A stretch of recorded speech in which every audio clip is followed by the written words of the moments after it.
Hello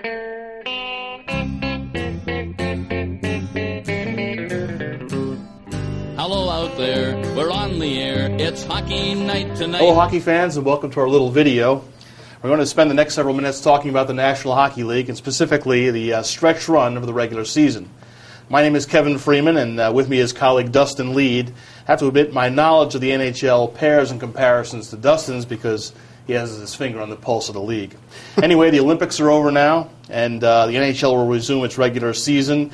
There are roughly 20 games left in the season, and I figure the teams in the NHL fall into three different categories. Those that are sure bets to make the playoffs and will play these final 20 games for positioning. Number two, are those teams that are on the cusp of making the playoffs. They'll go right to the second to last game or last game trying to make the playoffs. And those that have no chance to make it and will probably swing a deal or two to get better for next season. First, Dustin, I think we should probably talk about the Flyers, who headed into the Olympic break on a 4-game winning streak, and that included 2 wins over the Devils. So what's your take on how the Flyers are going to fare in these next 20 games? There'll be a lot to tell. They had a home-and-home with New Jersey, a home-and-home with Montreal, and they played very well. It's going to come down to goaltending. Michael Leighton, who was a waiver wire pickup, he's been 12-3. He has goals against just over 2. Save percentage over 90%, pretty well. But it's going to come down to Leighton, who's in net, and scoring. You know, if they continue to get scoring from all forwards, I think they'll be fine. It's been a season of up and downs, though, for the Flyers, that's for sure. Right. So I think they can have a deep run. Do they need anything? Leighton, I guess, is probably going to be the goalie, right, especially down the stretch. But what about a defenseman, a forward? Do you think, do they add somebody at the deadline? If they would, I think they could. If they could, they would. Yeah. Excuse me. They're right up against the cap. A lot of their forwards have no trade clauses, and maybe a defenseman, but there's just no money to make a deal happen like that. Okay. We should talk about the Penguins, too, a little bit. They're the defending Stanley Cup champs, and last season at the deadline they picked up Billy Guerin. That didn't look like a great thing, but it was a very good thing because he helped Crosby and they won the Stanley Cup. Right. Do they make a move at the deadline? Yeah, I definitely think they do. I think they get a scoring winger to help with Sidney Crosby and Evgeny Malkin. Maybe a depth defenseman, but I would definitely think that they're going to get a scorer like they got last year in Guerin. Okay. We talk about the East, you have to talk about the Devils, and they picked up Ilya Kovalchuk, and he's been there for 5 games now, has a goal and 2 assists, which isn't great, but maybe once he gets to know his teammates a little bit better, then he starts scoring some goals, and he has 20 games to do that before the playoffs. They're certainly a threat to the Penguins, I would think, and the Flyers have to worry about them too. Yeah, definitely. The Devils were a team who was right in the mix with Pittsburgh and Washington all year, and a deal like this to get a sniper like Kovalchuk is huge for them. He has the most goals scored in the NHL since 2001.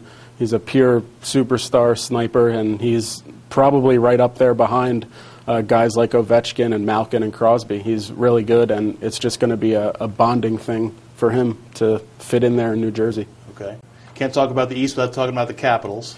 And this is a team that's probably been the best team in the NHL all year. I would arguably say that, although the teams out west are very good. About them is, about a month ago, their goaltending looked great. 2 young goalies. They have Semyon Varlamov, and they have Michael Neuwirth, and that's pretty good. And they have Jose Theodore, who's a little bit of a veteran. Right. But now, Varlamov's battled injuries, so has Neuwirth. I can't see them going or thinking that Theodore is going to get them through a long playoff stretch, a long playoff run. I mean, what do you think about the goaltending situation? And then also, do they need to add something? Yeah. If they can score a ton of goals, it's not a problem. But sometimes they don't score 6 goals a game. I can't see them making any kind of move. I know there are questions in net, but with the offense like they have, I think they'll be fine. The only problem I have with them is maybe a little bit of experience up front. A lot of times you'll get a young team to the playoffs and they kind of have to find their way through the playoffs and learn how to win before they can do it. Right. That was my point, too, about the Capitals. I think that a lot of times they can outscore people because their forwards are so good. we have to talk about there are certain players at the deadline who are the big names, who are almost certain to be moved. You get them every year. And this year's probably biggest name, or one of the biggest, is Ray Whitney. Right. Is he going somewhere? Definitely. I can see him going to a team like Pittsburgh. I mentioned before they need like a veteran scorer up front. Maybe a team like the Kings. He brings a lot of offensive upside to his game. He's got a cup under his belt. He's a good scorer, and he's on a team in Carolina that is probably not going to make the playoffs, so he's probably going to be available, and I would guess that he'll be moved. And I think the Florida Panthers certainly look like sellers at this point, don't they? Definitely. Actually, their ownership came out and sent a letter to the fans that said, we apologize for this year, but in moving forward, there's going to be major changes. And the thing about the Panthers is they have a young team. They have some really good guys on that team who could be moved. Dennis Seidenberg, who's an ex-Flyer, Radoslav Olesh, a good young forward, and guys like Nathan Horton. It's surprising, but they're definitely going to be sellers at the deadline. Okay, well, there you have it. That's the NHL. Enjoy the stretch run. Deadline day is coming up, and you're having a party that day, right? That's right. All right. We'll be back in a few weeks and give you a playoff preview. So for now, may all your wrist shots find the top corner. Tension grows, the whistle blows, and the puck goes down the ice. The goalie jumps and the players bump and the fans all go insane. Someone roars, Bobby scores at the good old hockey game.